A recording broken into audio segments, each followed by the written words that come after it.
बिस्मिल्लाहिर्रहमानिर्रहीम। अस्सलामुअलैकुम। आप यूट्यूब चैनल देख रहे हैं, मैं डॉक्टर असद रियाद से। सबसे पहले दरूद व सलाम अल्लाहुम्मा सल्ली अला मुहम्मद व अला आले मुहम्मद व बारिक वसल्लम। काफ़ी मुझे कमेंट्स आ रहे हैं कि जो ई इनवॉइसिंग सॉफ्टवेयर होता है किसी भी बिज़नेस के लिए सऊदी अरेबिया में, उस पर वीडियो बनाएं। तो आपको जैसे कि पता होगा कि ई इनवॉइसिंग जो है अब सऊदीया में ज़रूरी हो गई है। जो वैट का यानी दरीबे का फ़तूरा होता है वो किसी भी बिज़नेस के लिए बहुत ज़रूरी है। तो ये वीडियो कोई पेड प्रमोशन नहीं है, ना ही मैं किसी सॉफ्टवेयर को प्रमोट कर रहा हूँ। सिर्फ वो जो सॉफ्टवेयर जो मैं इस्तेमाल करता हूँ, जो मुझे इस्तेमाल करने में आसान लगता है, उस सॉफ्टवेयर को मैं आपके सामने यूज़ करूँगा। उस पर फ़तूरे कैसे बनाने हैं, उस पर जो फ़तूरे आपके बिज़नेस के लिए जो आप परचेज़ करते हैं उनको कैसे ऐड करना है, और फिर वैट रिपोर्ट जो हर 3 महीने बाद जमा करानी होती है उसको कैसे जनरेट करना होता है इस सॉफ्टवेयर में, वो मैं आपको बताऊंगा ताकि आपकी हेल्प हो सके। तो सबसे पहले आप कोई भी ब्राउज़र खोल के गूगल क्रोम मिसाल के तौर पे उसमें आप ज़ोहू बुक्स लिखेंगे और यहाँ पर आप ज़ोहू बुक लॉगिन का लिंक ढूंढेंगे, उस पर आप क्लिक करेंगे। तो जो फर्स्ट टाइम आ रहा है इस वेबसाइट पे उसे साइन अप करना पड़ेगा अपनी कंपनी के ईमेल से। मैं चूँकि अकाउंट बना चुका हूँ, आपको सिर्फ दिखाना है कि कैसे फ़तूरे बनाने हैं, तो मैं सिर्फ अपनी कंपनी के ईमेल से साइन इन करूँगा। यहाँ पर अपनी कंपनी का ईमेल लिखूँगा।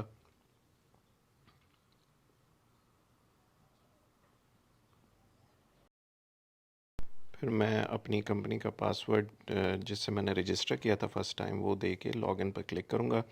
जैसे ही आप लॉगिन पर क्लिक करेंगे तो इस सॉफ्टवेयर का मेन इंटरफेस जो है वो आपके सामने आ जाएगा। ये डैशबोर्ड है इस सॉफ्टवेयर का, और इसमें आप देखेंगे कि आपकी कंपनी का जो भी आउटगोइंग है, इनकमिंग है, total loss, total profit, yearly भी आप देख सकते हैं, मंथली के हिसाब से भी आप देख सकते हैं। इट ऑल डिपेंड्स कि आपने सेटिंग क्या की हुई है। मेन आपको मैं दिखाना चाहता हूँ कि आपकी जो सेल्स के जो फ़तूरे हैं वो कैसे बनाने हैं, और परचेज़ जो आपकी कंपनी करेगी उसके फ़तूरे आपने इसमें कैसे डालने हैं।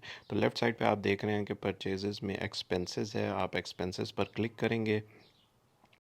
ये वो फ़तूरे होंगे जो आपकी कंपनी ने बाहर से परचेज़ किया हुआ होगा और आप इसमें ऐड करेंगे, ताकि आप जब 3 महीने की वैट जमा कराना चाहें तो उसमें भी आपकी हेल्प हो। तो आप यहाँ पे देखें, क्रिएट पे क्लिक करेंगे। यहाँ पर आपको डेट आ रही है, उसके बाद एक्सपेंसेस अकाउंट के आप क्या चीज़ ऐड करना चाहते हैं। कोई रिपेयर है आपकी ऑफिस का, कोई वो गुड्स हैं जो आप बाहर सेल करना चाहते हैं उनकी परचेज़ है। जो भी आप उसको सेलेक्ट करेंगे, यहाँ पर आप पैसे लिखेंगे। फॉर एग्ज़ाम्पल 500 रियाल का फ़तूरा है जो आपने परचेज़ किया बाहर से, और फिर किस अकाउंट पे आपने कैश परचेज़ किया है, बैंक अकाउंट से परचेज़ किया है, वो आप लिखेंगे। इसके बाद आ जाता है वेंडर। वेंडर वो होता है जिससे आपने सामान परचेज़ किया है। इसमें आप देख रहे होंगे मुख्तलिफ़ कंपनीज़ के नाम हम ऑलरेडी ऐड कर चुके हैं। ये सिर्फ एक ही दफ़ा ऐड करना होता है उनके वैट नंबर के साथ। मिसाल के तौर पे आप न्यू वेंडर ऐड करना चाहते हैं तो आप न्यू वेंडर पे क्लिक करेंगे। इस पे जिस कंपनी से आपने परचेज़ किया उसका नाम लिखेंगे। ये मैं फॉर एग्जांपल नाम लिख रहा हूँ सुल्तान ट्रेडिंग। उसके बाद वैट रजिस्टर्ड है, उसका वैट नंबर ऐड करेंगे, और फिर सेव पर क्लिक कर देंगे। अब जैसे ही आप सेव पर क्लिक करेंगे तो वो वेंडर का नाम यहाँ पर आ जाएगा। अब यहाँ से मैं कोई भी रेंडमली वेंडर ऐड कर देता हूँ। फॉर एग्जांपल अलियाफ़ी से मैंने सामान परचेज़ किया है तो उसका ख़ुद ब खुद वैट नंबर आ जाएगा। फिर क्या आप 15% जो है वो वैट ऐड करना चाहते हैं। टैक्स इंक्लूसिव, टैक्स एक्सक्लूसिव करूँगा कि 500 रियाल का किया तो वो उसका ख़ुद ब खुद ऑटोमेटिकली वो वैट बना के आपको शो कर देगा, और फिर आप सेव पर क्लिक कर देंगे तो ये आपका फ़तूरा ऐड हो गया। आप ख़ुद देख सकते हैं कि 575 रियाल, 75 रियाल उसने ख़ुद ऐड कर दिए हैं। 500 रियाल का मैंने फ़तूरा बनाया था और 75 रियाल जो है उसका वैट मैंने अदा किया है, तो वो सॉफ्टवेयर आ गया। अभी फ़िलहाल मैं इसको डिलीट कर दूंगा क्योंकि ये मैंने फ़र्ज़ी फ़तूरा बनाया था।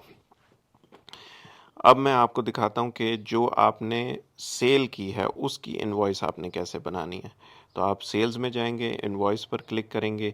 ये सारे वो फ़तूरे हैं जो मैं कस्टमर्स को दे चुका हूँ। इसमें दो किस्म हैं कि ड्राफ्ट है और पेड है। वो क्या होता है मैं आपको आगे बताता हूँ। तो मिसाल के तौर पे आपने फ़तूरा बनाया तो आप न्यू पे क्लिक करेंगे और इसके बाद आप यहाँ पर दोबारा कस्टमर नेम जो है वो आप सेलेक्ट कर लें। अगर नहीं है तो आप फ़र्स्ट टाइम उस कस्टमर को ऐड करना चाहते हैं तो न्यू कस्टमर पे क्लिक करें। यहाँ पर ये है कि आप जो सेल कर रहे हैं वो क्या बिज़नेस है या इंडिविजुअल है। यहाँ पे आप उसका नाम देंगे कस्टमर का, अगर इंडिविजुअल है तो उसका नाम देंगे, बिज़नेस है तो उसका नाम देंगे। और उसके बाद अगर इंडिविजुअल है तो क्या वो वैट रजिस्टर्ड है या नहीं है।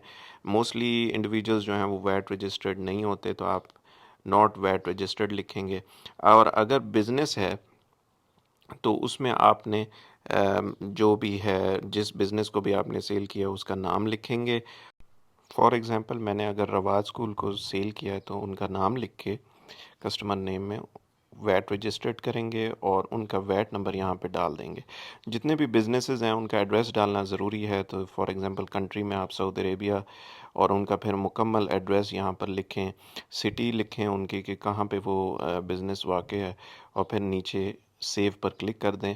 तो ये न्यू कस्टमर सेव हो जाएगा। जैसे ही आप न्यू कस्टमर सेव करेंगे आप लिस्ट में से उसका नाम सेलेक्ट करें, जिसके लिए भी फ़तूरा बनाना है उसका नाम सेव करें। नीचे ये सप्लाई है, नॉमिनल सप्लाई है या जो भी है आप अदर्स सेलेक्ट कर सकते हैं।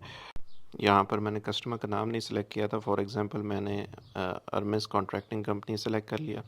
और उसके बाद आप नीचे आएँ तो यहाँ पर आप जो भी आइटम आपने सेल किया है, ग्लास डोर है, ये खाने की कोई चीज़ है, पहनने की कोई चीज़ है, जो भी है आइटम की आप डिटेल लिखेंगे, उसकी क्वांटिटी लिख सकते हैं, उसका रेट लिखेंगे। तो ये सॉफ्टवेयर जैसे ही आप रेट लिखेंगे 15% के हिसाब से वैट कैलकुलेट करके उसका बिल बना देगा। तो जैसे ही बिल बनेगा आपने यहाँ पर टिक तभी करना है जब आपको पेमेंट रिसीव हो जाए, I have receive the payment. Otherwise आप सिर्फ as save as a draft करेंगे। क्योंकि ई इनवॉइसिंग का प्रॉब्लम यह है कि अगर आपने उसे रिसीव पेमेंट कर दिया तो वो फिर वो डिलीट नहीं हो सकता। अब अगर आप इस फ़तूरे को प्रिंट करना चाहें या कस्टमर को भेजना चाहें तो आप इस फ़तूरे पे क्लिक करके पीडीएफ पे क्लिक करेंगे और पीडीएफ पे जब क्लिक करेंगे तो वो डाउनलोड हो जाएगा इस तरह और आप उसको खोल के देख सकते हैं। इस पर आप देख रहे हैं क्यूआर कोड भी है, या आप स्कैन भी कर सकते हैं सॉफ्टवेयर से जेडका के अप्रूव्ड से कि ये सॉफ्टवेयर ठीक है कि नहीं है। और जब आपको पेमेंट रिसीव हो जाए तो आप इसको रिकॉर्ड पेमेंट भी कर सकते हैं। अभी फ़िलहाल मैं इसको डिलीट कर दूंगा क्योंकि ये सिर्फ आपको दिखाने के लिए बनाया था। ये याद रखें कि ये डिलीट आप तभी कर सकते हैं अगर आपने पेमेंट रिसीव नहीं की। अगर आपने पेमेंट रिसीव कर दी सिस्टम में तो आप उसको डिलीट नहीं कर सकते। अब मैं दिखाता हूँ जो आपने दरीबा हर 3 महीने के बाद जमा कराना होता है वो आपने रिपोर्ट कैसे जनरेट करनी है। आप रिपोर्ट्स पर क्लिक करेंगे लेफ़्ट साइड पे तो आपको यहाँ पे टैक्स रिटर्न्स मिलेगा। ये देखें, ये हमने हर 3 महीने बाद वैट जमा कराया हुआ है। अगर आपने रिपोर्ट जनरेट करनी है तो ऊपर जनरेट वैट रिटर्न करना है, ऊपर आप स्टार्ट डेट देखें और 3 महीने की डेट दे दें और उसको जनरेट पर क्लिक कर दें। जितने भी फ़तूरे आपने ऐड किए हुए हैं या जितनी भी इनवॉइस आपने बनाई हुई है कस्टमर्स के लिए, ये सब उस वैट को कैलकुलेट करके ऑटोमेटिकली रिपोर्ट जनरेट कर देगा 3 महीने की। इस रिपोर्ट को आप पीडीएफ में डाउनलोड करके जब आप जेडका की वेबसाइट पर दरीबा जमा कराएंगे तो इसी तरह का पैटर्न आएगा। तो आप एग्जैक्ट इसी पैटर्न के तहत इसको कॉपी पेस्ट कर सकते हैं। तो आपको कैलकुलेट अलग से करने की ज़रूरत नहीं है। इसको भी आप डिलीट कर सकते हैं तब तक जब तक आप इसे फ़ाइल ना कर दें। एक दफ़ा फ़ाइल हो जाएगा तो फिर आप इसको डिलीट नहीं कर सकते। तो ये थी मेन चीज़ें जो ज़्यादातर हमें ज़रूरत होती है कि फ़तूरा दरीबे वाला बनाना कैसे है, ऐड कैसे करना है, दरीबे की रिपोर्ट कैसे जमा करानी है। उम्मीद करता हूँ ये वीडियो आपको पसंद आई होगी। लाइक और सब्सक्राइब ज़रूर कर दीजिएगा। मिलते हैं अगली वीडियो में। खुश रहें, खुश रखें। अल्लाह हाफ़िज़।